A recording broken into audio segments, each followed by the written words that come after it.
Bona vesprada, benvinguts i benvingudes al acto de inauguración de esta 19ª Semana de la Ciencia en el campus de Alcoy de la Politécnica. Creo que no hace falta que presente a quienes me acompañan en la mesa, el alcalde, por supuesto, y el director del campus de Alcoy. Yo soy el rector de la Universidad Politécnica de Valencia y es un placer y un honor poder estar compartiendo y disfrutando con todos ustedes de esta apertura de esta Semana de la Ciencia. Tiene la palabra, en primer lugar, el señor director de la Escuela Politécnica Superior de Alcoy, el professor Pau Bernabé. Bueno, bona nit a tots i gràcies un any més per vindre, i ja són 19 ocasions que celebrem la Setmana de la Ciència, que no és una setmana sinó que són dos. Però vull començar també a agrair al rector, el rector Pepe Capilla, que sempre, en les dues inauguracions que jo soc director i ell rector, ha vingut així al campus d'Alcoi a donar en la seva presència el punt àlgid que té la Setmana de la Ciència, no sols en la Universitat Politécnica de València, en el seu campus d'Alcoi, sinó és una reconeguda a nivell estatal com una de les 3 millors setmanes de la ciència que n'hi ha actualment. Agrair també al senyor alcalde, que també sempre està present en les inauguracions i inclús en alguna de les xarles que es puguen produir, perquè d'alguna manera la ciutat d'Alcoi també té l'espírit de la ciència des que allà per 1828 ja van començar les ensenyances industrials a la ciutat d'Alcoi. Estem en la 19ª edició, però l'any que ve serà la 20ª, i això serà un honor per a nosaltres fer una Setmana de la Ciència que commemora aquests 20 anys de treball dels tècnics i del personal d'administració i serveis i del professorat d'esta escola, i agrair a Vicent Díez els 20 anys que porta treballant per a aquesta Setmana de la Ciència sigui reconeguda. Vicent, moltes gràcies. La veritat és que tot el teu equip feu una feina brutal per a que això sigui un èxit. Parlarem de volcans, de llibertat, de fotònica, de salut mental, d'actualitat científica a ritme de jazz. Tindrem monòlegs científics, parlarem del canvi climàtic. Tindrem una cata arqueològica per a tindre el sabor de l'antiguitat, de com menjaven els romans en l'escaleta de Cocentaina. Parlarem del cervell i farem una visita guiada al jaciment arqueològic del Cabeçó Redó de Villena. Però també hem tingut una Setmana de la Ciència aquestes 2 últimes setmanes abans, en la que han vingut joves de tots els instituts de la comarca i dels pobles d'alrededor. Més de 1.200 alumnes han estat tots els dies en el campus d'Alcoi, perquè volem involucrar o fer notar als xavals la importància que tenen les carreres tecnològiques dels temps, potenciar la vocació científico-tecnològica, perquè som una universitat científico-tecnològica i difonem la ciència. Per tant, jo, com sempre dic, que quan està el rector, el director, no pinta res, i en aquests moments tenim el senyor director així i el senyor alcalde. Jo crec que simplement aquestes són les paraules per a centrar i donar pas a tant el rector com l'alcalde, que són els importants avui en aquest acte.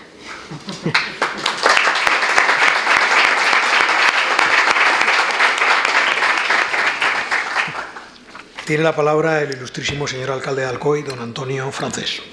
Alcalde.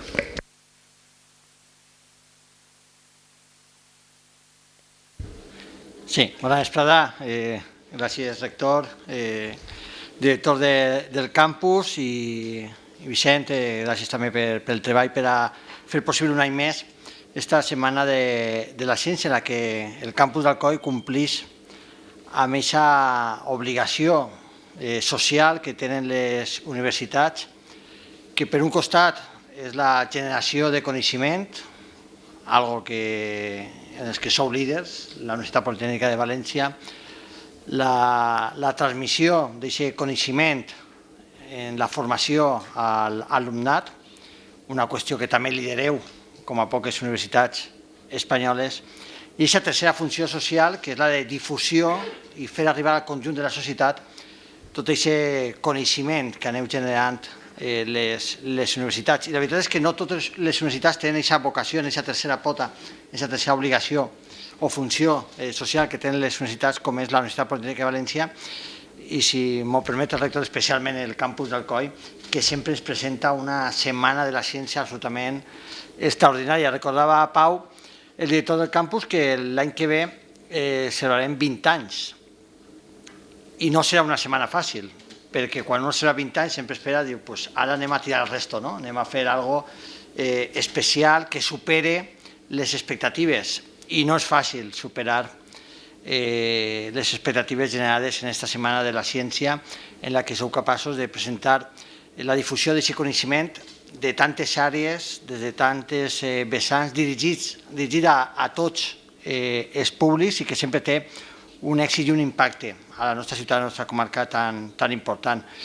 Per això, avui estem a la 19, però aneu preparant-se per a la 20, perquè no va ser gens fàcil superar el que avui presentem i inaugurem amb aquesta Setmana de la Ciència. I per una ciutat que, a més, és ciutat de la ciència i la innovació, declarada pel Ministeri d'Innovació, portem ja més de 10 anys en aquest distintiu, en aquest club d'unes poques ciutats espanyoles que aposten, no l'Ajuntament, sinó la ciutat, el conjunt de la societat alcoiana, tot l'entramat, tot el teixit que treballem per a generar i per a difondre la ciència i la innovació, el coneixement, per a fer d'aquest coneixement, d'aquesta innovació, la nostra forma de ser i la nostra forma d'entendre la vida, aquest esperit de cada vegada aprendre més, superar-nos, ser capaços d'innovar dia a dia, forma part, com dia Pau, de les nostres arrels i de la nostra genètica des de fa segles, i per això també se mos coneix. Però aquest distintiu, aquest reconeixement, ho vas dir l'any que ens ho van concedir, mai hauria sigut possible sense el treball que fa el campus d'Alcoi a través de la Universitat Politècnica de València, i per això el meu agraïment i la meva enhorabona a aquesta nova proposta de Setmana de la Ciència, que com sempre és extraordinària. Moltes gràcies. Bueno, señor alcalde, señor director, eres el director del campus, no digas que estando el alcalde y el rector aquí, eres el director del campus. Bueno, equipo directivo, señoras y señores, compañeras y compañeros, la verdad es que es un placer estar aquí. Y lo primero que quiero hacer es felicitar a la escuela, al equipo directivo, y agradecer también a todas las entidades y empresas y, por supuesto, al alcalde por su contribución para poder organizar esta 19ª Semana de la Ciencia de Alcoi, una de las mejores de España, como muy bien decía el director. Y lo que pasa es que, claro, ahora, como muy bien decía el alcalde, el reto es, bueno, va a ser difícil a ver cómo se organiza, pero desde luego, director, cuenta con toda mi ayuda. Intentaremos que sea una gran semana de la ciencia. Y enhorabuena también por la excelencia y variedad de las contribuciones. Estas 2 semanas, en realidad son 2 semanas. Vamos, yo no me puedo venir todos los días al Alcoi, pero la verdad es que si pudiera, me encantaría poder asistir a muchas de las charlas que se van a dar, por las temáticas, las personas. La verdad es que de verdad yo creo que va a ser interesantísimo. Como os he dicho, pues es una satisfacción poder compartir este arranque con todos los presentes. Y como muy bien decía el alcalde, pues sí, la Universitat Politécnica de Valencia es una universidad pública, y yo creo que, bueno, la sociedad ya nos reconoce como una universidad que tiene un compromiso con la sociedad. Somos un servicio social, servicio público. Nuestra primera misión es la formación, formar al estudiantado que pasa por nuestras aulas lo mejor posible. Y obviamente otra de las patas es, pues, la investigación, la innovación y la transferencia también. Es fundamental. Y la divulgación. Y en ese sentido, semanas como esta hacen una labor absolutamente imprescindible. La sociedad tiene que conocer todo lo que hacemos, todo lo que es la ciencia. En estos días, bueno, han ocurrido muchas cosas muy especiales. Esta semana arranca, bueno, acabamos de celebrar el Día Internacional de la Ciencia. Era el pasado 10 de noviembre. Se le llama exactamente el Día Internacional de la Ciencia para la Paz y el Desarrollo. Llevamos ya 20 años, es uno de esos días internacionales que promovió Naciones Unidas y que sirven para poner en valor, pues, determinados temas, y en este caso la ciencia que es, bueno, pues una de las cosas que ha desarrollado el ser humano más importantes. Es difícil pensar en algo más importante. Nos permite conocer nuestro entorno, progresar y abordar con racionalidad los grandes retos que tenemos por delante de todo tipo. Tenemos retos sociales, tenemos retos económicos, por no hablar de los medioambientales, donde incluye obviamente el cambio climático. Pues teníamos esa celebración, pero bueno, estos días han ocurrido más cosas. Hace también a final de la semana pasada, por primera vez, entregamos en nuestra universidad premios a la investigación a nuestro personal investigador, que suma del orden de unas 3.000 personas distribuidas en los 3 campus de la universidad. Es muchísimo. Y la verdad es que fue un acto entrañable, muy apreciado y que bueno, seguiremos organizándolo. El acto contemplaba premios a distintas, digamos, modalidades, no solo a la excelencia científica o al mejor artículo científico, también a la divulgación y también a la transferencia. Y por eso hicimos participar a nuestro Consejo Social, que no deja de ser ese vínculo que tenemos con la sociedad, donde están representadas empresas, organizaciones sindicales, administraciones, el gobierno. La verdad es que fue un acto que, cuando se celebra por primera vez, y esto es lo que dije, uno se pregunta cómo no lo hemos hecho antes. Entonces, bueno, yo creo que esto ya es una cosa que se va a quedar en la universidad. También estos días hemos tenido la presentación de la 36ª campaña antártica, esa campaña que todos los años, y los medios, pues lo que decían es que este año parece que ha zarpado desde la UPV, porque así ha sido de alguna manera. Y contamos con la ministra de Ciencia e Innovación, que, bueno, qué mayor orgullo que la actual ministra de Ciencia, la que lidera la máxima responsable de la ciencia y la innovación en España, es una titulada de la Universidad Politécnica de Valencia, que además era alcaldesa de Gandía, y yo la conozco de esa época, y la relación siempre ha sido fantástica, como lo es con el alcalde de Alcoy, obviamente. Pues está pasando también que inauguramos esta semana, es otro de los eventos asociados al Día Internacional de la Ciencia, pero pasan más cosas estos días que no puedo dejar de mencionar.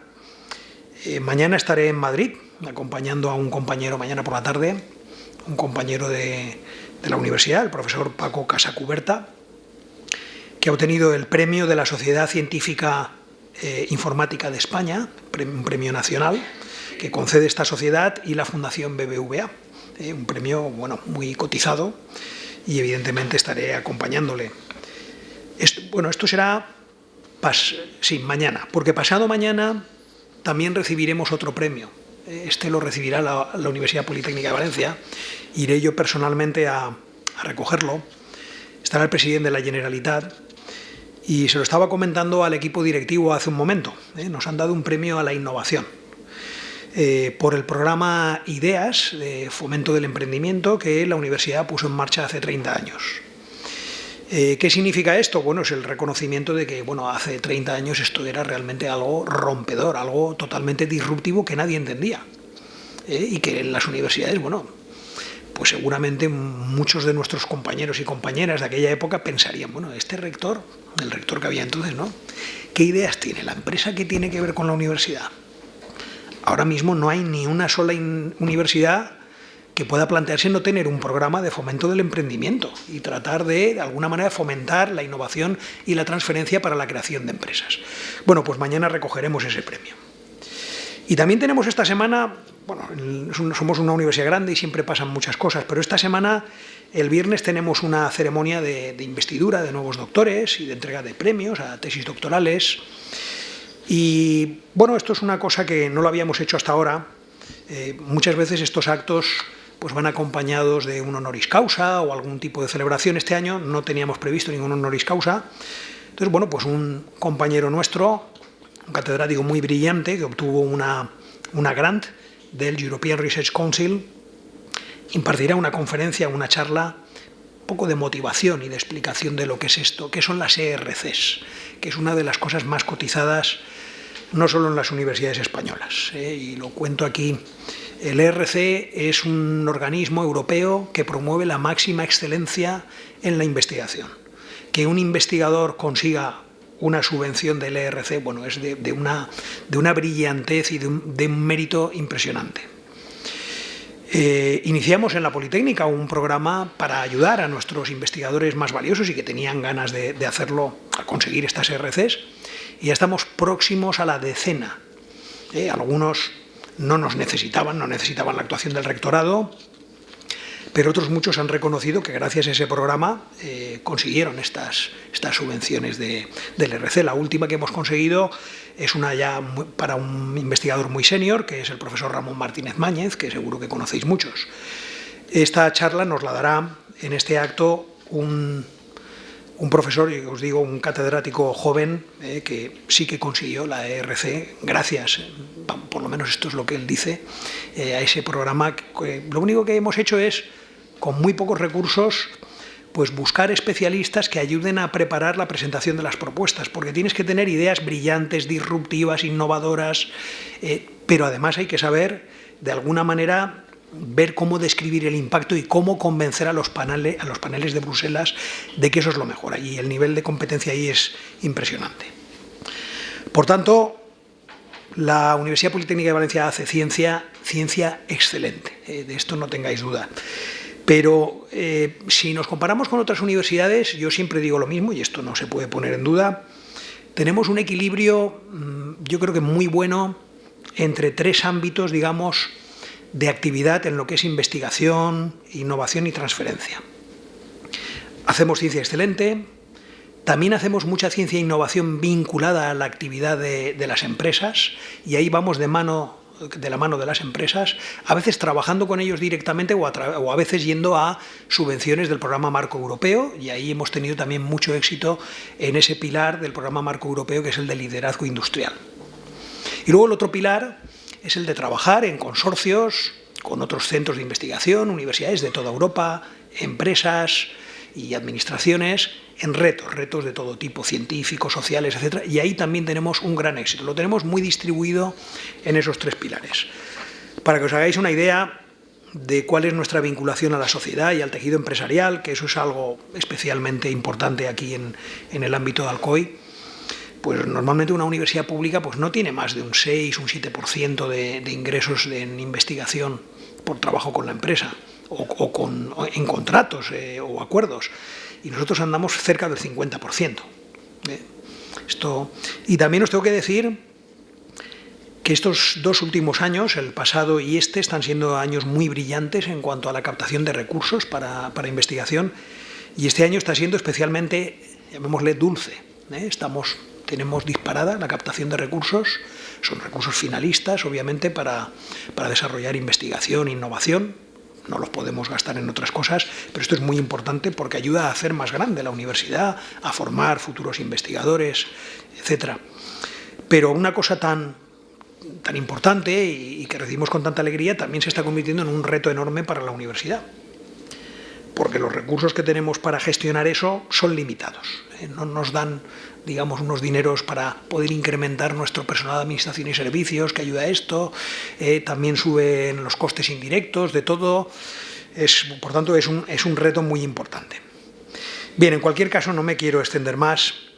Yo creo que eventos como este, como la Semana de la Ciencia, son fundamentales para dar a conocer lo que estamos haciendo en las universidades, para que la sociedad conozca el valor de la ciencia y de lo que aportamos las universidades, y más en momentos como este. Probablemente saben que ahora estamos, el Gobierno valenciano acaba de presentarnos un borrador de plan plurianual de financiación. La ciudadanía hace un esfuerzo muy importante con sus impuestos para subvencionar a las universidades públicas. Quien tiene el poder político tiene que ver claro que la ciudadanía reconoce la labor de la universidad para poder hacer ese esfuerzo de financiación. Entonces, ahora más que nunca tenemos que demostrar a la sociedad cuál es el impacto de las universidades y, en particular, las públicas. Lo que aportamos con la formación de unos fantásticos egresados, absolutamente necesarios para desarrollar nuestra sociedad, y con lo que aportamos con nuestra innovación y con nuestra transferencia para crear tejido económico. Y con esto, pues desearles una muy fructífera y amena Semana de la Ciencia. Como decía, el programa me ha parecido fabuloso, y con esto pues doy por inaugurada la Semana de la Ciencia. Muchísimas gracias.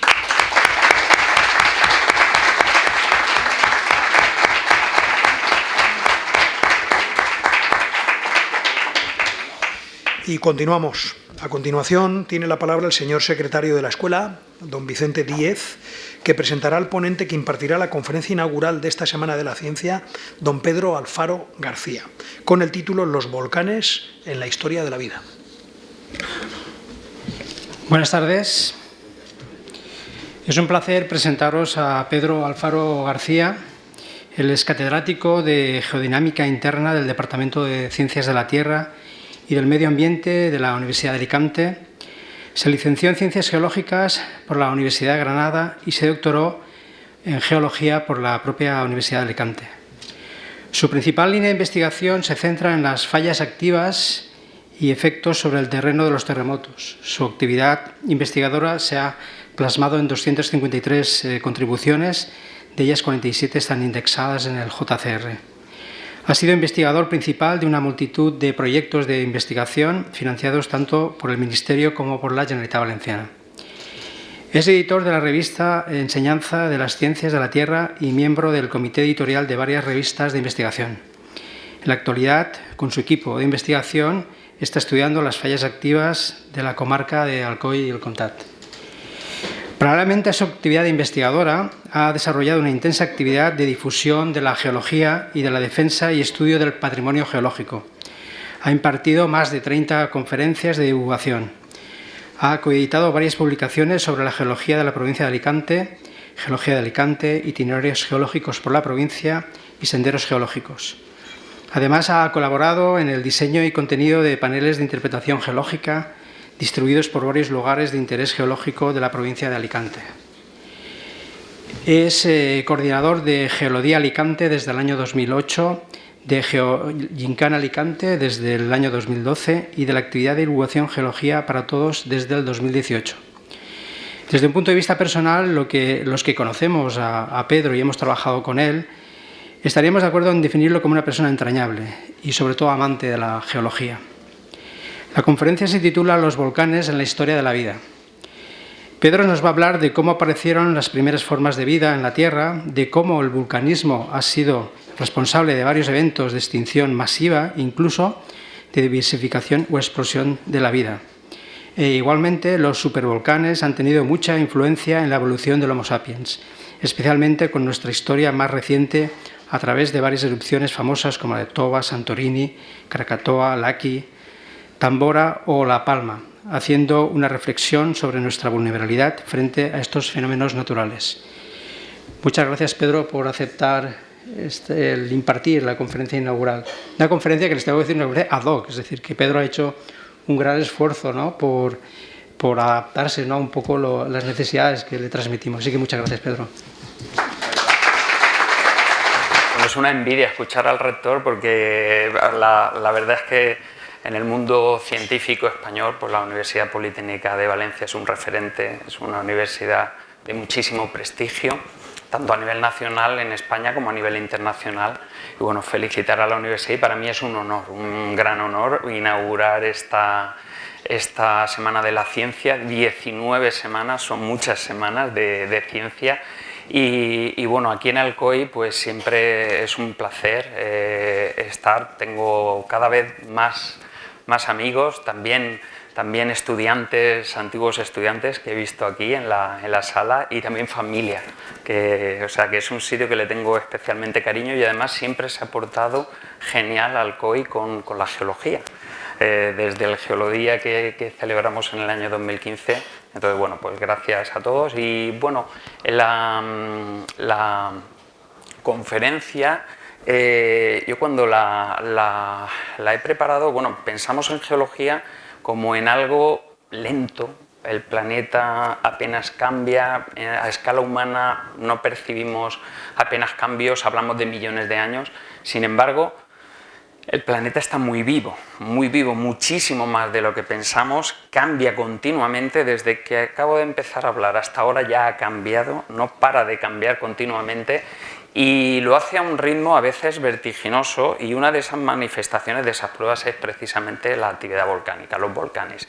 Entonces he preparado una charla en la que después cuando la he visto digo, uy, se parece un poco a estos programas que están ahora de moda en televisión de catástrofes, catástrofes Mayday y catástrofes aéreas, pues esto va a ser un Mayday, catástrofes volcánicas, pero no me gustaría acabar con ese mal cuerpo, que nos fuésemos todos a casa con mal cuerpo, y voy a intentar dar unas pinceladas de optimismo y también de ver la cara B de la actividad volcánica. A veces la percibimos como algo catastrófico, dañino para el ser humano, y nada más lejos de la realidad. De eso va a ir un poquito la charla, y para ello vamos a hacer un recorrido que comenzó hace 4.550 millones de años, cuando se formó el planeta.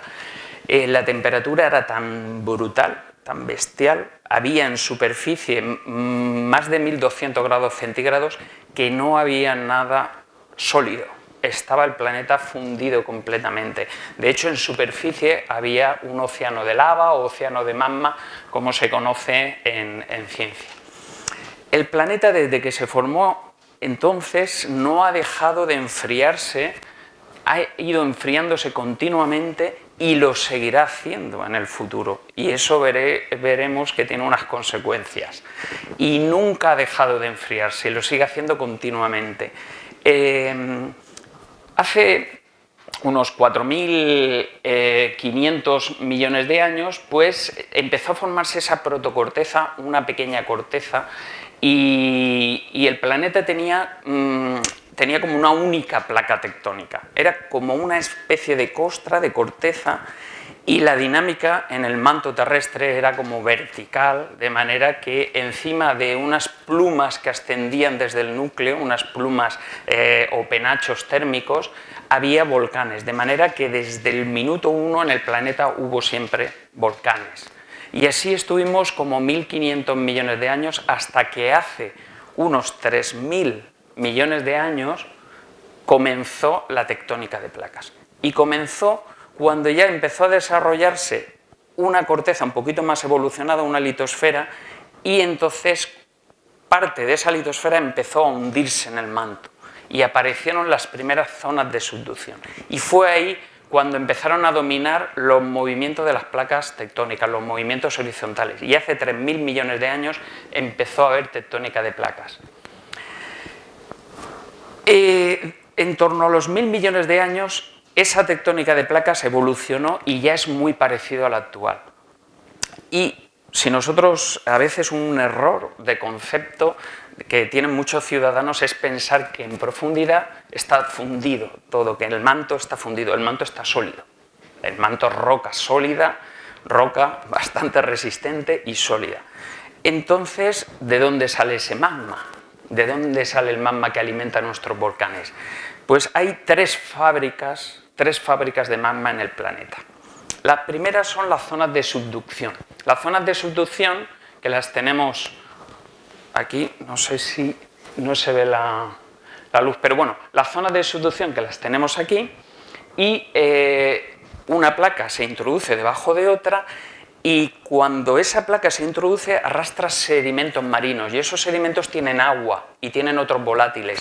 Cuando llegan a unos 100 kilómetros de profundidad, lo que hacen esos elementos volátiles es disminuir el punto de fusión de las rocas, y hacen que en esas zonas la roca necesite menos temperatura para fundirse. Y entonces aparecen esas primeras fábricas de magma en las zonas de subducción, a unos 100 kilómetros. Esas serían las primeras. Un profesor, Paco Pérez Torrado, dice siempre que el dopa el manto, ¿no? Es una forma de decirlo.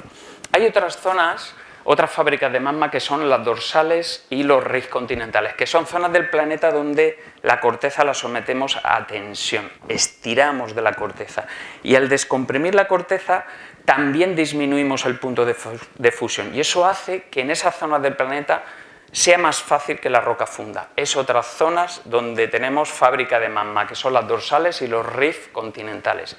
Y ya, por último, la tercera fábrica son los penachos térmicos, que ascienden desde unos 2.900 kilómetros desde el núcleo, van ascendiendo. Ojo, que lo que asciende no es magma, eso es un error a veces de concepto. Lo que asciende es la anomalía térmica, es la temperatura muy elevada, asciende, y cuando alcanza la superficie forma una zona del planeta con un gradiente geotérmico, con una temperatura muy elevada, y donde también se producen fábricas de magma, como nuestras Islas Canarias, que es uno de esos puntos calientes. Y esas son las tres zonas del planeta que alimentan nuestros casi 1.500 volcanes activos que tenemos en la actualidad en el planeta Tierra. Si nosotros pensamos, la charla va a ir de volcanes, clima y vida. Los volcanes, si pensamos en el clima a lo largo de la historia del planeta, veremos que ha evolucionado continuamente y suele estar asociado a cambios orbitales, en la órbita terrestre, fundamentalmente a cuestiones de tipo astronómico. Hoy no es el día para hablar de eso porque daría para otra charla o para varias, pero aparte del clima, que eso es lo que hace que a veces vamos al campo y encontramos unas rocas calizas, margas, y estamos viendo periodos húmedos, periodos secos, periodos húmedos o periodos calientes, fríos. A lo largo de la historia el clima no ha dejado de cambiar y ha quedado registrado en las rocas. Pero aparte de esas cuestiones astronómicas, los volcanes, como vamos a ver en la charla, también han tenido una influencia muy importante. Y eso es de lo que vamos a hablar. Y un momento clave fue 1991. En 1991 se produjo una erupción en Filipinas, en el volcán Pinatubo. Una erupción explosiva bastante importante, de un índice de explosividad 6, y esa erupción lo que hizo fue emitir grandísimas cantidades de dióxido de azufre, entre otros gases, y ese dióxido de azufre que emitió a la estratosfera alcanzó varias decenas de kilómetros de altura. El dióxido de azufre se combina con el vapor de agua y da lugar a unos aerosoles de ácido sulfúrico. Esos aerosoles van creciendo en tamaño y al final lo que ocasionan es que crean una barrera que dificulta el paso de la radiación solar, generando un calentamiento en la estratosfera, pero un enfriamiento en superficie, y lo que generan es lo que se conoce como un invierno volcánico. Esa erupción de 1991 del volcán Pinatubo fue la primera vez que los científicos pudieron medir, constatar con instrumentos todos esos inviernos volcánicos que ya habían visto previamente en erupciones históricas. Y la temperatura de la Tierra bajó medio grado centígrado, la temperatura media. Nos puede parecer poquísimo, pero esa temperatura media es bastante, medio grado centígrado, es bastante considerable. Aquí pueden ver cómo se miden las erupciones volcánicas. El índice de explosividad volcánica, esa es la escala, va de 10 en 10, y entonces podemos ver que la de Pinatubo en una escala de 0 a 8, tuvo una escala 6, con una emisión. ¿Cómo se mide esto? Pues se mide, por un lado, por la altura de la columna eruptiva y la cantidad de material que arroja a la atmósfera. Entonces, grado 6 es un índice de explosividad importante. Aquí tenemos la de grado 6 de Pinatubo, ahí en esa escala, pero a la derecha pueden ver otra, la de Tambora, 1815, de grado 7. Si ven arriba unos letreritos, pueden ver que la de grado 0 es no explosiva, la de grado 1 ligera, explosiva, violenta, catastrófica, cataclísmica, colosal, la de grado 6, supercolosal y apocalíptica. Tenemos también las apocalípticas. Bueno, ahora lo veremos e intentaremos también tranquilizar un poquito. La de Tambora, de 1815, fue una erupción, como os ha visto, de grado 7 brutal. Fue una erupción importantísima. ¿Qué ocurrió? Ahí pueden ver el volcán Tambora, ahí en esta zona del planeta, en Indonesia, que es la zona del planeta con mayor actividad tectónica, donde hay más placas. Las placas son muy pequeñitas y además se mueven muy rápido. Y eso hace que se produzcan terremotos enormes, y también donde hay unos volcanes impresionantes, con una actividad bastante espectacular. Ahí pueden ver todos esos triangulitos rojos, son los volcanes. Ahí está la isla de Sumatra al norte, donde se produjo en 2004 el tsunami de 2004 en Sumatra. Y aquí está el volcán Tambora. Bueno, pues este volcán es un edificio que actualmente tiene 2.800 y pico metros de altitud, pero que tenía más de 4.000 metros hace 2 o 3 siglos. O sea, era un edificio mucho más elevado. Entonces se produjo esa erupción enorme, hubo unas 10.000 víctimas mortales en la zona en primera instancia, o sea, inmediatamente después de la erupción. Pero ¿qué ocasionó? Ese invierno volcánico, más todas las cenizas, los piroclastos, que nosotros le llamamos piroclastos, y las cenizas son los piroclastos de tamaño muy finito. Pues todos esos piroclastos invadieron toda la región y aparte hay que sumar la lluvia ácida. Y la lluvia ácida arruinó todas las zonas de cultivo, generando una hambruna, enfermedades y hubo después más víctimas mortales. Pero es que sus cenizas afectaron al resto del planeta y es la erupción que se conoce el año sin verano. Ahí ven las temperaturas y cómo, fíjense, la temperatura se enfrió, pero se enfrió todo el planeta entero. No un año, sino varios años. Durante 3 años, es que hubo un año sin verano, le llaman el año sin verano, en realidad fue un poquito más. Y esa erupción lo que hizo fue generar un invierno volcánico por ese efecto que hemos comentado antes, que impedía el paso de los rayos del Sol, ¿vale? De la radiación solar.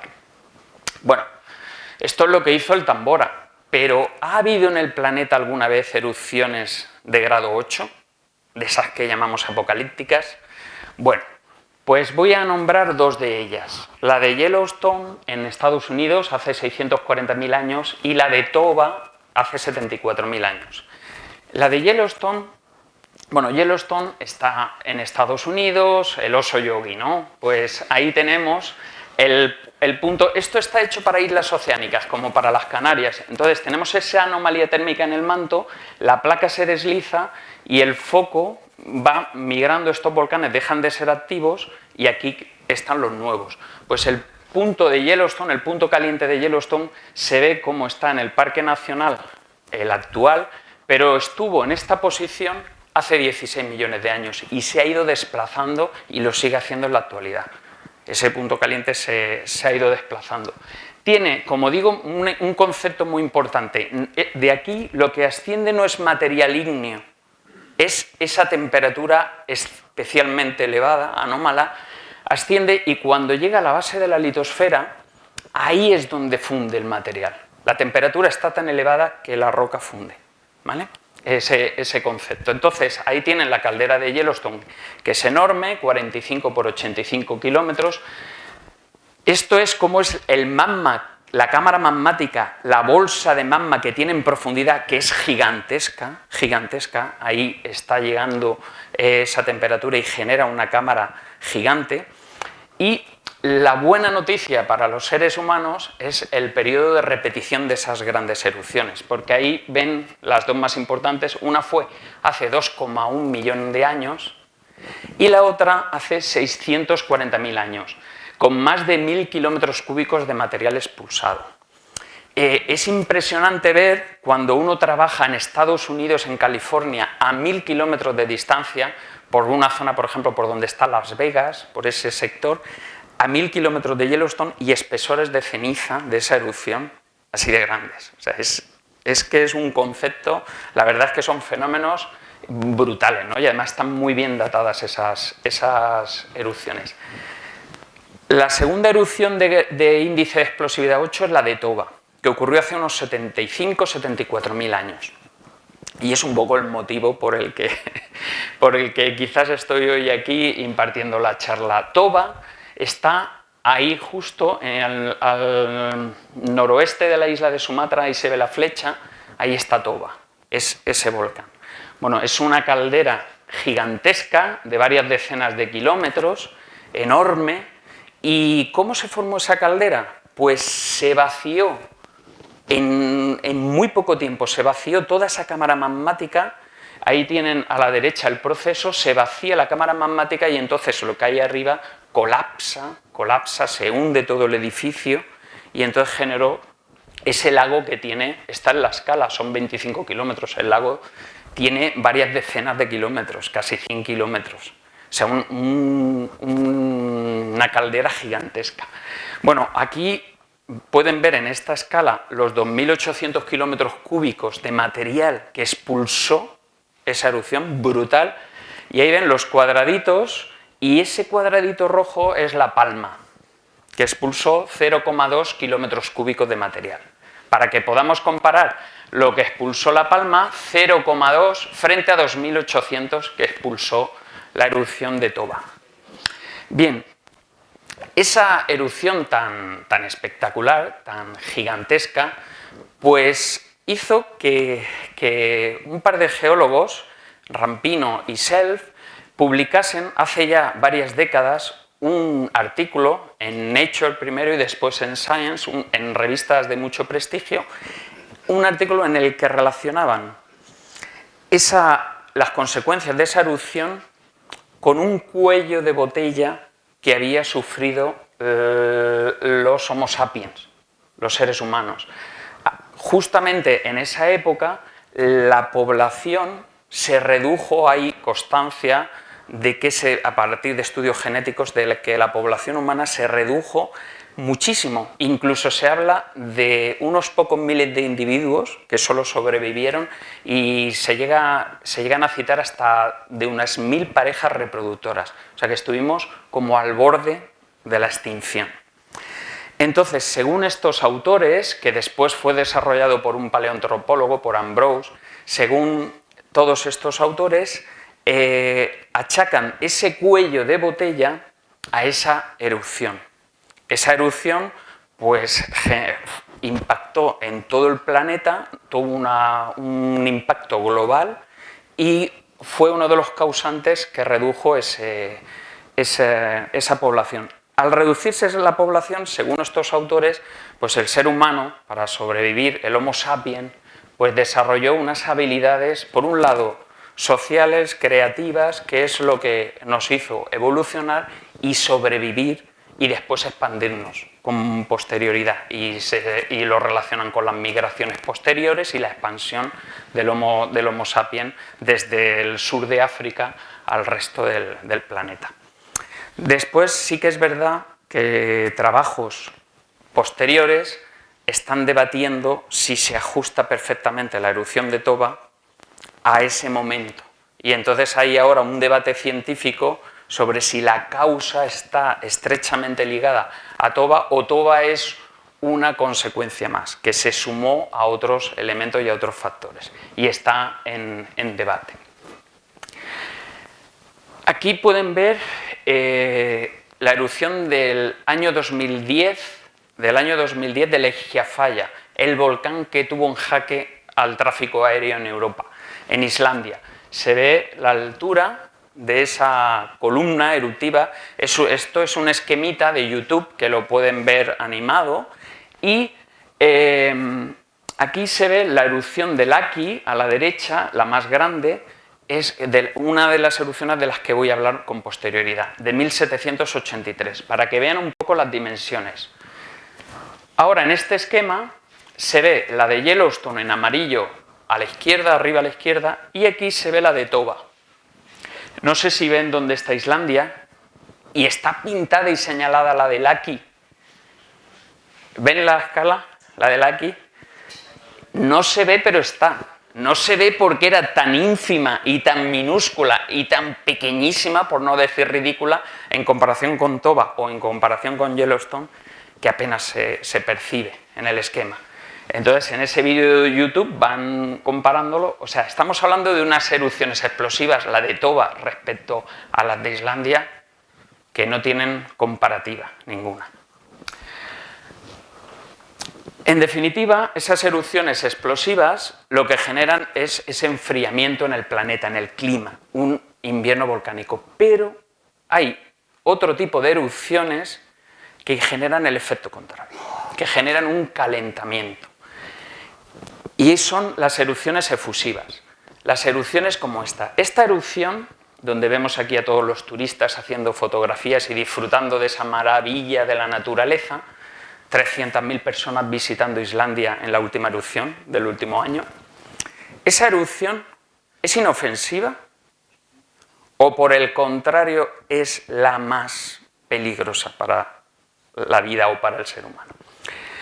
Bueno, pues ahí tenemos, esto es La Palma, 0,2 kilómetros cúbicos, ahí está Yellowstone, intenta estar a escala, pero no está a escala, el de Yellowstone debería de ser más grande, ahí está la del Krakatoa, la del Vesubio, para que vean el índice de explosividad, de varios ejemplos de erupciones explosivas. Bueno, pues las erupciones explosivas a escala son estas. Eso es Yellowstone, 1000 kilómetros cúbicos de material. En el planeta se han producido erupciones efusivas de más de 100.000 kilómetros cúbicos. Efusivas, que no son explosivas, simplemente lo que hacen es, como en La Palma, echar lava, durante miles y miles y miles de años, ininterrumpidamente, y ahí tenemos a escala esas erupciones efusivas. Por poner un ejemplo, en el Pérmico, la gran provincia ígnea de Siberia, casi 20 millones de veces la erupción de La Palma, porque nos sirva de comparación. Entonces, esas erupciones lo que formaron son lo que en geología conocemos como las grandes provincias ígneas. Y en los últimos 540 millones de años se han identificado más de 40 provincias ígneas, de esas 40, unas 12 descomunales. Y esas grandes provincias ígneas, cuando se han producido y se han formado, han generado dos tipos de consecuencias: eventos climáticos extremos, por una parte, y grandes extinciones en los seres vivos. Eventos climáticos extremos han generado en algunos momentos enfriamiento, y ahí pueden ver la Tierra.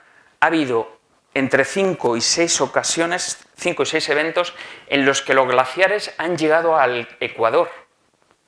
Los glaciares llegaban al Ecuador. ¿Qué significaba? Que teníamos toda la Tierra cubierta prácticamente de hielo. Es lo que se conocen como eventos de bola de nieve, snowball. ¿Vale? Y entonces esos momentos de enfriamientos ha habido varios. Los dos más importantes están datados en 710 y 640 millones de años, hace ya por suerte muchísimo tiempo, y que dieron lugar a un periodo en la tabla del tiempo geológico que se conoce como criogénico. El efecto contrario también se ha producido, que son los momentos de calentamiento extremo. Ahí pueden ver un gráfico que yo creo que es muy... Aquí se ven los millones de años y nosotros estamos aquí, en un momento frío. El Cuaternario es una época glacial, toda ella. Ahora estamos con el calor que hemos pasado hace poco para hablar. Pero el Cuaternario es una época glacial, es un momento frío. Y entonces ahí se ve la evolución que ha seguido el clima a lo largo de la historia de la Tierra. Y hubo un momento, hace 55 millones de años, el límite entre el Paleoceno y el Eoceno, que se produjo un máximo térmico, un pico en el que la temperatura media se elevó entre 5 y 9 grados centígrados por encima de lo normal. Esa temperatura media, ese momento de calentamiento máximo, es muy conocido en geología, tuvo un impacto bestial en todo el planeta y fue multicausal, con varias causas que lo produjeron, y entre ellas la actividad volcánica. Y ahora, si nos centramos en esas provincias ígneas, volvemos a las provincias ígneas, ahí tenemos 4. Una de 55 millones de años, otra de 66 millones de años, otra de 201 millones de años y otra de 252. Y miramos lo que pasó en esos momentos y vemos que hace 55 millones de años se produjo el máximo térmico, Paleoceno-Eoceno. Hace 66 millones de años se extinguieron los dinosaurios y otras grandes especies. Hace 201 millones de años hubo otra extinción, la del Triásico-Jurásico, y hace 252 millones de años la extinción del Pérmico, que es la mayor de la historia. ¿Casualidad? Pues vamos a ver un poquito, vamos a analizar algunos de esos ejemplos. Ahí en esta curva se ve el número de familias marinas, que de alguna manera lo que refleja es cómo la vida ha ido creciendo en el planeta, la vida compleja ha ido creciendo. Y se puede ver cómo hace unos 550 millones de años se produjo una explosión, lo que se llama la radiación cámbrica, en el que aumentó considerablemente, y esa vida que fue aumentando hasta la actualidad, pues de vez en cuando ha sufrido unos golpes que son las 5 grandes extinciones. Ha sufrido más, pero las 5 grandes están marcadas con esas flechas. Yo voy a hablar de una de ellas, que es la de Siberia, hace 252 millones de años. Hace 252 millones de años ven que la vida hubo una bajada muy importante. ¿Y qué es lo que ocurrió hace 252 millones de años? Pues lo que ocurrió es que en la zona de Siberia empezó a haber una actividad volcánica brutal, bestial. Para que nos hagamos una idea, entre 3 y 4 millones de kilómetros cúbicos. Para que nos hagamos también una idea, para que nos sirva de comparación, el área sepultada por la lava fue de unos 4 millones de kilómetros cuadrados, 8 veces España. Pero ojo, no con una colada de lava así, con 2 kilómetros de espesor de lava. Entonces tenemos que pensar en 2 kilómetros de espesor de lava que sepultaron extensiones equivalentes a 8 veces España. Eso es las rocas volcánicas que se produjeron entonces. ¿Cuáles fueron las consecuencias? Pues las consecuencias inmediatas fue la liberación de esos gases de efecto invernadero como el CO2, calentó, la temperatura media se calentó 5 grados centígrados. Para que nos hagamos una idea, 5 grados centígrados es, en la última glaciación, hace 20 y tantos mil años, la diferencia entre ese momento y la actualidad era de 5 grados.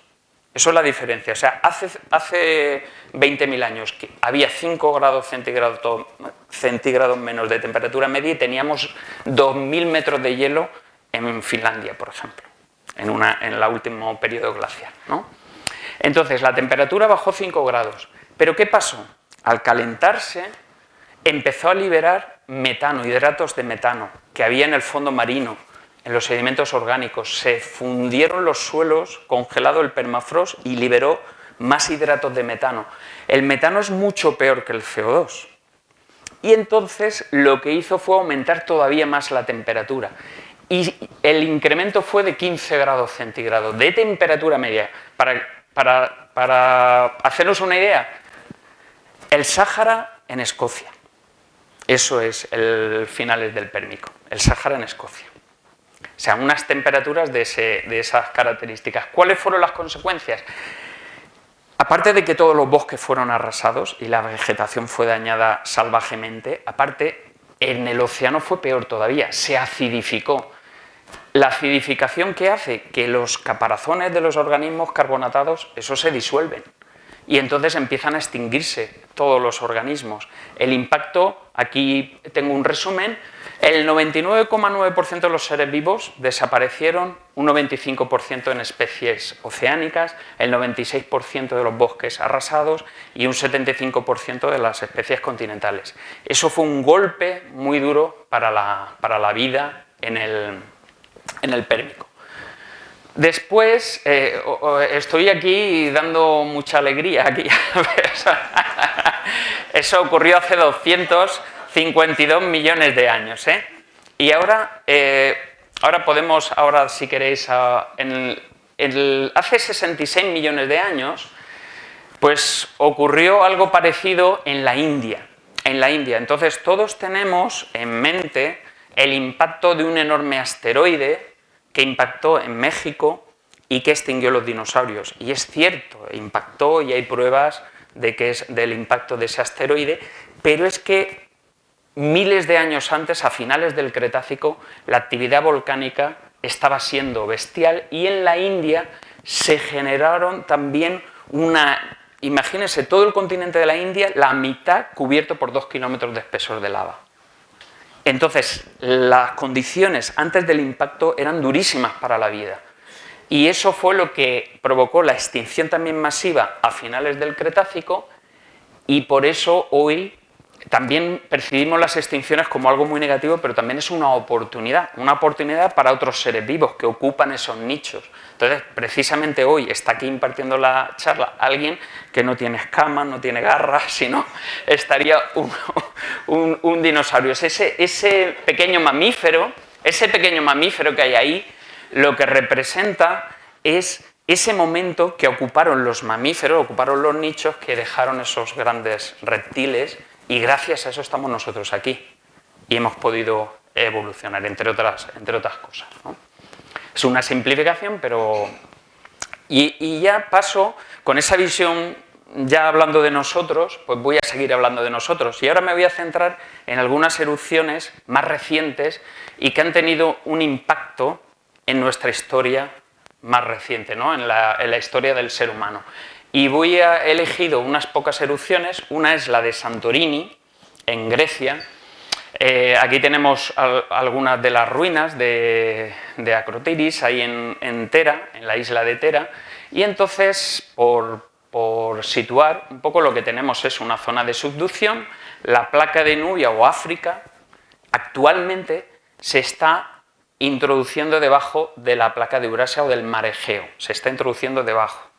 Se introduce debajo, genera ese magma, esa fábrica de magma que sale en varios edificios volcánicos que están por debajo del mar Egeo, ocupando todo el fondo actual del mar Egeo. De todos esos edificios volcánicos hay unos poquitos que han llegado a formar islas. Y uno de ellos es la isla de Santorini, que está ahí en el centro, justo al norte de Creta. Hay constancia de una erupción hace unos 3.500, 3.600 millones de años, millones no ya, en miles de años, hace 3.600 años, y esa erupción fue también con un índice de explosividad 7 enorme, y lo que produjo, entre otras cosas, fue una transformación de la isla de Santorini. Cambió completamente su relieve. Ahí tenemos cómo quedó, colapsó y se generó esa enorme caldera marina, y después estas son islas de erupciones más recientes, ¿no? Esa erupción lo que generó también, como hemos visto, otra vez las mismas consecuencias: lluvia ácida, invierno volcánico, generó un tsunami muy importante y afectó a todas las rutas comerciales de la civilización minoica. Y justo en fechas muy similares a la erupción de Santorini se produce el decaimiento de esa civilización minoica que da paso después a la micénica. Entonces, muchos autores, muchos historiadores achacan ese tránsito a esta erupción que se produjo en la isla griega de Santorini, de Tera. Otra erupción también histórica es la que se produjo en Centroamérica, en el Ilopango. Ahí tienen los volcanes que hay en México y estos son los de Centroamérica, todos los países centroamericanos, y aquí está el volcán Ilopango, justo aquí en la parte central está el volcán Ilopango, y también en el año 536 después de Cristo se produjo una erupción bestial. Aquí se ve en esa imagen superior, se ve la caldera, que es ese lago. Ese lago es el cráter, no es el cráter, nosotros le llamamos, con esas dimensiones, es una caldera volcánica. Está la caldera y la capital de El Salvador justo ahí al lado, a menos de 10 kilómetros. Como decía antes, más de 20 millones de personas viven en Centroamérica a menos de 30 kilómetros de volcanes activos. Si nos centramos en México, varios millones de personas, 7, a menos de 10 kilómetros, y 160 millones a menos de 100 kilómetros, en lo que es la zona de México. Entonces, la erupción del Ilopango, yo no sé si se puede... Bueno, y si no, ahí se ve una imagen que no sé si se va a disparar. No.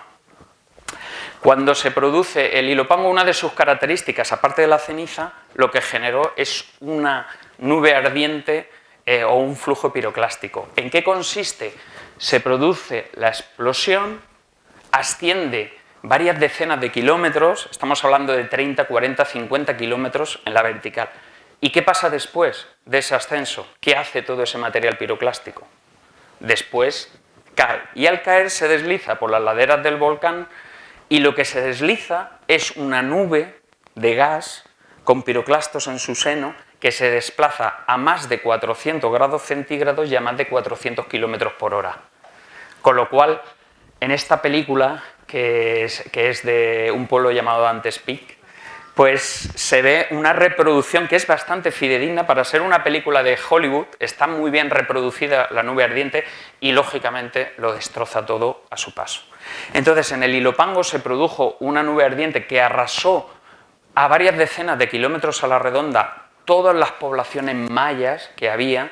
Durante décadas hay una laguna de información de la cultura maya en esa zona, que tuvo que emigrar a zonas vecinas, después otra vez regresó, pero durante varias décadas ahí hay una laguna en los estudios arqueológicos de la civilización. Pero es que además fue global, afectó a todo el planeta. Y de hecho hubo otra erupción que le ayudó, que fue una en México en el 540 después de Cristo, en México, el Chichón, y las dos erupciones sumadas, pues justo al poco tiempo en Europa se produce o entra la peste en Constantinopla, lo que se conoce como la plaga de Justiniano, y ahí algunos autores la asocian a esa erupción, que fue un desencadenante, que ayudó. Aquí podemos ver el material piroclástico. De ese flujo piroclástico lo que queda es esa especie de ceniza que queda, se le llamamos ignimbrita, y esa ignimbrita que fue varias veces superior a la que se produjo en el Vesubio en Pompeya. La siguiente erupción es la de Laki, que la he citado antes, en Islandia. Ahí ven una imagen de todos los conos volcánicos que están perfectamente alineados. La erupción fue en 1783 y 84, porque duró 8 meses. Duró 8 meses. Entonces, aquí tenemos la dorsal de Islandia, la isla de Islandia, atravesada por la dorsal oceánica, que se están separando las placas, 2 centímetros al año, y ahí está Laki. No sé si pueden ver, además del hielo glaciar a la derecha de la imagen, como una alineación que la van marcando las flechas amarillas, en las que a lo largo de 40 kilómetros se formaron en esos 8 meses más de 130 conos volcánicos. La Palma ha formado uno, pues se formaron 130 en esos 8 meses. Las coladas de lava fueron de más de 40 kilómetros y llegaron al mar. ¿Cuáles fueron las consecuencias? Pues las consecuencias de esa erupción fue que el 20% de la población de la isla pereció primero algunos por envenenamiento, o en los que estaban más cerca, otros por las hambrunas posteriores, el 50% del ganado, todas las cosechas perdidas, pero es que también afectó a Egipto. El caudal del Nilo disminuyó porque alteró toda la circulación atmosférica y afectó a Egipto. Entonces generó una hambruna enorme, y también en el norte de Europa. Toda esa lluvia ácida y toda esa ceniza afectó al norte de Europa, generó esa hambruna, y unos poquitos años más tarde se produce la Revolución Francesa. Y muchos autores también asocian este momento de la historia con esa Revolución Francesa por la hambruna, el descontento social, entonces establecen esa relación. Recientemente, otro ejemplo, y recientemente se produce la erupción de 2010, la de Eyjafjalla, en Islandia. Una erupción muy pequeñita, es una erupción de grado 1 o 2, muy pequeña, pero como tenía un pequeño glaciar encima, pues lo que hizo fue aumentó un poquito la explosividad y lanzó demasiado ceniza. Lanzó demasiada ceniza que generó una pluma que alcanzó el norte de Europa y fue cerrado el espacio aéreo. Entonces, una erupción pequeñísima cerró el espacio aéreo durante varias semanas, porque esa ceniza lo que es vidrio, el material sale, ahí lo pueden ver al microscopio, es como vidrio volcánico, como piedra pómez, pero muy pequeñita, que se pone en suspensión, migra, y entonces los motores de reacción, cuando entran en esas nubes de piroclastos, lo que hacen es que lo funden ese vidrio, después vuelve a cristalizar y puede llegar a detener el avión, como ha pasado en alguna ocasión, y por eso se cerró el espacio aéreo por seguridad. Pero es que aquí está el Eggiafalla, con un glaciar muy pequeñito y una bolsa de magma muy pequeña. Aquí tienen otro glaciar mucho más grande con el Hekla, y ahí tienen el glaciar más grande de Europa, que tiene dos volcanes enormes, que son el Grisborg y el Asgia. Entonces, claro, nosotros tenemos ahí el Eggiafalla, una cámara magmática muy pequeña, una erupción. ¿Y si entra en erupción el Hekla? ¿Y si se produce una erupción como la de Laki de 1783? No sería la pregunta es cuándo se va a volver a producir, porque es la forma normal de funcionar los volcanes. O sea que de alguna manera deberíamos de prepararnos para esos momentos en los que podemos tener el espacio aéreo del norte de Europa, de una de las zonas de mayor tráfico de Europa, pues totalmente detenida, ¿no? Y ya para ir terminando, una reflexión final. A ver si doy un poquito de alegría, porque estamos poniendo el cuerpo. Bueno, vamos a ver, para acabar, la cara B. ¿Por qué digo yo que los volcanes son tan importantes? En primer lugar, porque venimos todos los que estamos aquí y todos los seres vivos que hay actualmente en el planeta, todos venimos de ese momento. La inmensa mayoría de la comunidad científica acepta como hipótesis ahora más certera la de que la vida surgió en las fumarolas blancas, los sumeros blancos. Los negros están más cerca, son demasiado calientes y están más cerca del foco emisor, pero a una cierta distancia están las fumarolas blancas. La temperatura es alta, pero ya no tan alta. Y ahí se emiten una serie de compuestos químicos y de elementos químicos que tienen ahí en esas nubes submarinas, acuosas, y fueron los que generaron los compuestos orgánicos sencillos. Y ahí apareció la primera célula de la que venimos todos, LUCA, The Last Universal Common Ancestor. Y de ahí venimos todos los que estamos aquí, de esa primera célula que surgió aquí, en estas fumarolas, hace 3.900 millones de años. Ahí apareció la vida por primera vez, en los volcanes. Después, esta gráfica que la he puesto antes, aquí explosiona la vida. En el Cámbrico se produce una explosión bestial, se generan los organismos pluricelulares y las formas de vida complejas, y aparece justo en ese momento de la historia. Fue multicausal, intervinieron varias causas, pero una de ellas, una de las que ayudó, fue la actividad volcánica, que hizo que se desarrollase la vida ahí en el Cámbrico de esa manera. Otra cuestión no menos importante es la atmósfera e hidrosfera. Lo que respiramos, ¿de dónde sale lo que respiramos? Esta atmósfera que tenemos y nuestros mares y océanos, esos gases y esos compuestos vienen de esa actividad volcánica. Entonces, cuidado con los volcanes, porque habrá un momento que se enfriará el planeta, se irá enfriando, y la tectónica de placas, el planeta será ya tan frío que las placas se detendrán. Dejará de haber subducción, dejará de haber volcanes. Y en ese momento, pues al planeta Tierra le va a ocurrir lo que le ha ocurrido a otros cuerpos del sistema solar. Y pasaremos a esta otra situación, ¿vale? Es la evolución típica de un cuerpo planetario, ¿vale? La evolución típica. Esa era la buena noticia. Esa era la buena noticia.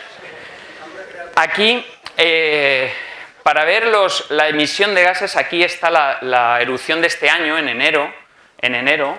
Entonces se ve la erupción de Tonga. Ha sido la mayor explosión registrada. Ahí se ve. Ahora se va a ver Francia, Europa, y la colocan ahí para que se vean las dimensiones. Es solo una cuestión de escala. Generó una onda de choque brutal que está incluso grabada. No sé si no se escucha el sonido, ¿no? Sí, pero se ha escuchado, que fue impresionante, ¿no? Que salió en los medios de comunicación. Bueno, pues esa erupción Tuvimos la suerte de que lo que emitió fue un índice de explosividad 6, pero al ser submarina emitió mucho vapor de agua. Mucho vapor de agua. Y ese vapor de agua, claro, habría que ver el efecto también que no he hablado, el efecto que tienen sobre la capa de ozono, ¿no? Pero emitió bastante vapor de agua, ahora se está estudiando su impacto climático, pero no ha generado, por lo menos de momento, no hay evidencias de ese invierno volcánico. ¿Qué nos ha aportado los volcanes? La vida. Los volcanes aportan vida en el planeta Tierra. Y en particular a nosotros, a los seres humanos, ¿qué nos aportan? Pues aparte de vida, nos aportan suelos fértiles. Nos han aportado en el pasado suelos fértiles para desarrollar una agricultura, biodiversidad. Justo después de la erupción de La Palma se ha visto cómo la biodiversidad marina ha crecido exponencialmente, o en el Hierro. Aportan biodiversidad al ser humano, para la pesca, para la caza. Recursos minerales. Está muy de moda el litio, está muy de moda las tierras raras, el litio para las baterías, para los coches eléctricos, las tierras raras para los móviles, para los ordenadores, para estos monitores. ¿De dónde salen las tierras raras? De los volcanes. Son los volcanes, los yacimientos minerales donde están las minas de tierras raras y están los volcanes, o sea, están las tierras raras y el litio, salen de yacimientos volcánicos, de rocas volcánicas. Nos han aportado también geotermia.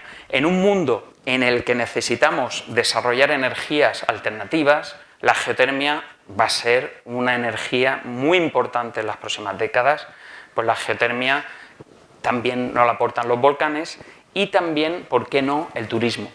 La Palma ha sido un momento, la erupción de La Palma, muy duro para la gente, para los habitantes de La Palma, pero ahora se está produciendo el efecto contrario y ahora todo el mundo quiere visitar La Palma y ha sufrido el turismo un repunte enorme. Y por eso no podemos vivir sin los volcanes. Hay 800 millones de personas que viven actualmente a menos de 100 kilómetros de distancia de esos volcanes. Centroamérica, Japón, que está surcada por volcanes enormes, el Vesubio, por ejemplo en Italia, ahí tienen una imagen del Vesubio, este es Nápoles, está en el centro, el Vesubio a la derecha, y tienen una caldera volcánica que son campos flegreos, que es todavía más espectacular, con un índice de explosividad mucho mayor que el Vesubio, donde la gente no es que viva al lado, que viven 3 millones de personas ahí al lado, sino que vive dentro de la propia caldera volcánica. O sea, viven en Nápoles. O sea, que es algo así, como reflexión final. Ahí tengo una imagen en la que vemos lo que ha ocurrido a lo largo de los últimos 75.000 años. Se han producido varias erupciones de índice de explosividad 7. ¿Ha sobrevivido el Homo sapiens? Aquí estamos. Tenemos una capacidad de resiliencia, de supervivencia muy importante. Hemos sobrevivido a erupciones de índice de explosividad 7, a varias, y también índice de explosividad 8, incluso como la de Toba. ¿Podemos hacerlo mejor para que el impacto se reduzca? Para eso está la ciencia. Para eso está la ciencia. Para hacerlo mejor, para que el impacto de todas esas erupciones que se van a seguir produciendo, su impacto podamos reducirlo. Un ejemplo con La Palma. Aquí tienen Cumbre Vieja. Toda esa zona de Cumbre Vieja, que es la zona donde se produjo la erupción, tiene 150.000 años. En 150.000 años, todas las erupciones que ha habido en La Palma se han producido en esa esquina inferior, en ese cuernecito, en ese triángulo, aquí. En 150.000 años todas. ¿Saben cuántas se han producido en la mitad norte? ¿Saben cuántas se han producido? Ahí en esta diapositiva del profesor Pérez Torrado, 0 erupciones. ¿Por qué? Porque es una zona ahí 0. Es una zona antigua. Es una zona antigua y para eso está la ciencia, para decirle a nuestros ciudadanos, vamos a ordenar el territorio, vamos a colocar nuestras poblaciones en la zona inactiva y si tenemos que ir a los cultivos, a las plataneras, a la parte sur o a las playas o a hacer senderismo, pues ya vamos a la parte sur. pero vamos a colocar nuestras viviendas donde sabemos que la probabilidad de una erupción es del 0,0% de probabilidad. Y es que, para terminar, la pregunta es, ¿hemos resistido a esas erupciones explosivas? ¿Podríamos sobrevivir a una supererupción efusiva, a la formación de una gran provincia ígnea? Ahí lo dejo, y es que los volcanes nos dan y nos quitan la vida, pero no podemos vivir sin ellos. Muchas gracias por su atención.